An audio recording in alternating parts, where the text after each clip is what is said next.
ज्ञानज्योती सावित्रीबाई फुले यांच्या जयंतीनिमित्त नायगाव तालुका खंडाळा येथे अभिवादनाचा कार्यक्रम दिनांक 3 जानेवारी रोजी आयोजित करण्यात आलेला आहे। दरवर्षीप्रमाणे या कार्यक्रमाला माननीय मुख्यमंत्री व सन्माननीय मंत्री महोदय व इतर अतिथी उपस्थित राहणार आहे। यावर्षी सावित्रीबाई फुले यांच्या स्मारकाच्या भूमिपूजनाचा कार्यक्रम प्रस्तावित आहे। या कार्यक्रमाची म्हणून एक पत्रिका समाज माध्यमावर कालपासून व्हायरल झाल्याचं निदर्शनास येत आहे।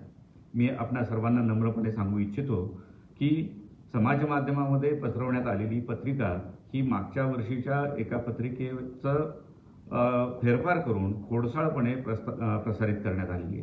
या पत्रिकेमध्ये काही सन्माननीय अतिथींची नावं ही राजशिष्टाचाराप्रमाणे छापण्यात आली नसल्याचे दिसून येतं। यामुळे त्यांचा अवमान झाल्याची भावना त्यांच्या समर्थकांमध्ये आणि नागरिकांमध्ये पसरलेली आहे आणि या अनुषंगाने अनेक दूरध्वनी संदेश किंवा समाज माध्यमावर संदेश किंवा चर्चा सुरू असल्याचं निदर्शनास येत आहे।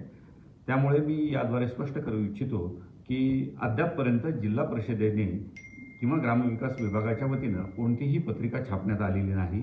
आज येणाऱ्या अतिथींची नावं अंतिम झाल्यानंतर जिल्हा परिषदेच्या वतीनं प्राप्त होणाऱ्या पत्रिकेला राजशिष्टाचाराप्रमाणे तपासून मान्यता देण्यात येईल व त्यानंतर ही पत्रिका छापून सर्व सन्माननीय अतिथीपर्यंत पोहोचवण्याची व्यवस्था करण्यात येणार आहे।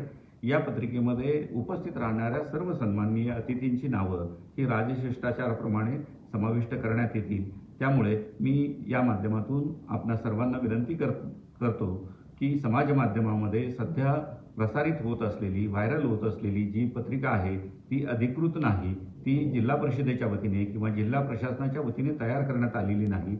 मी जिल्हा परिषदेच्या प्रशासनाला सूचना दिलेली आहे की हा खोडसाळपणा करणाऱ्यांच्या विरुद्ध आपण पोलिसात तक्रार द्यावी, त्याची चौकशी करावी आणि जे संबंधित जबाबदार असतील त्यांच्या विरुद्ध कार्यवाही करावी।